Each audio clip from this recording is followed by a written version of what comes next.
Hello, RY and J boys. I'm currently in my office in the other yeshiva, and I wanted to take the opportunity to actually speak to you a little bit about today, what something I couldn't speak to you about in class, and that is the Middos Monday. Now, it's something that Rabbi Bernstein and I take very seriously. It's something that this year, in particularly, we're trying to stress the importance of Middos. Now, every year we go ahead and think that this is a priority, obviously. And every year, a Yid should work on themselves, and try to get better and work on their character traits. We don't just accept the fact that we're the same every year. That's not a Jewish idea. So Rabbi Bernstein has come up with this wonderful idea to instill a new midah every single week, like we've been doing on occasion.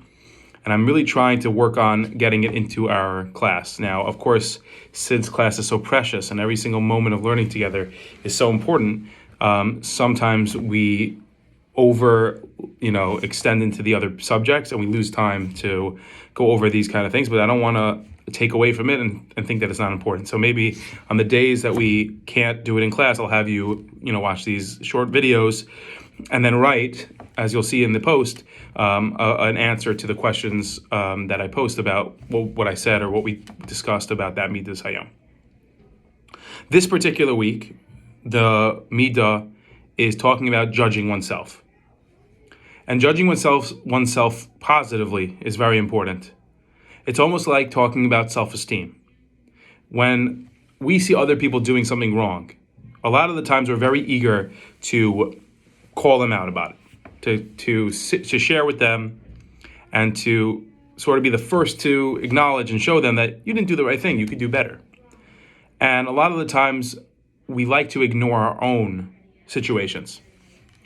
But instead of focusing on our own negative experiences, the things that we're not good at, things that we struggle with, which is also important, it's a nice idea, and the Mesilas Yesharim here on the handout that I will distribute tomorrow clearly shows how a person should love themselves.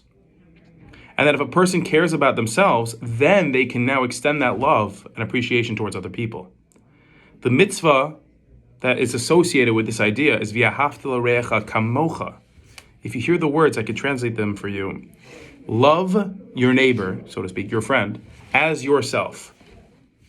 A person who doesn't love themselves is incapable of doing that mitzvah. Because how can they love someone else as much as themselves? They don't love themselves.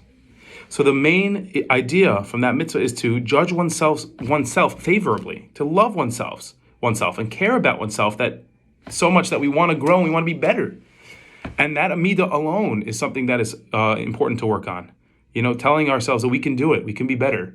Telling ourselves that we struggle in certain things is okay, and that we'll work on it, and that we want to be the best we can be. We want to be proud of who we are. We want to continue to grow and succeed. And if I got a 6 out of 10 today on my behavior chart, or if I got a 8 out of 10, or I got a 9 out of 10, even if you got a 10 out of 10, we can do better. We can do better.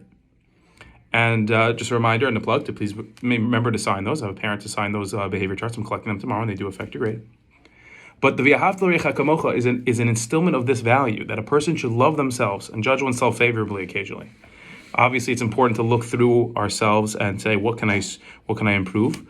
But telling oneself that you're amazing and you can accomplish. And in that way, by the way, when then you do that, you're able to then instill that into your friends and into other people. As the Torah tells you, v'ahavta l'reacha kamocha. Love your friends as you already love yourself. That's that famous story that we heard of Dr. Abraham J. Twersky, that short video I showed you in class once about the Kotzker Rebbe who was walking through the Cheder Ochel, through the lunchroom, and saw a boy, eating fish clobbering it down. Like he was enjoying it tremendously. And the Rebbe said, "Why are you eating like that?" So the boy says, "Because I love fish." And so the Rebbe responds, as you know, you love fish so much, you took it out of the water, you killed it, you boiled it, and you ate it. You would be taking care of a fish if you loved it. You really love yourself. Now that's a musar, that sometimes things we do are not really for the benefit of ourselves or others. It's really just because we're being selfish. But in this situation, that a person loves themselves, that also can be good. And we have to figure out what's the difference between, am I eating fish like an animal because I'm so hungry and I want to fulfill my animal soul and just eat like what a behemoth would eat? Or I could be like a human being and eat with a fork and knife properly is different than saying, I'm amazing and I can accomplish tremendous things. Those are two different things. And so the Middos Hayom, 5 minutes in, I have to stop it right here. 5 minutes in, we are deciding that the Midah that this week I can work on is thinking about myself positively, judging myself positively, working on myself, trying to be better. And in that way, my relationships with other people, my parents, my siblings, and my friends will all be better. Because you'll care about yourself more than you care about other people more.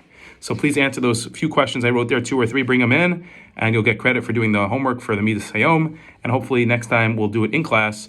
Otherwise, look out for the video for next Monday. Thanks, guys.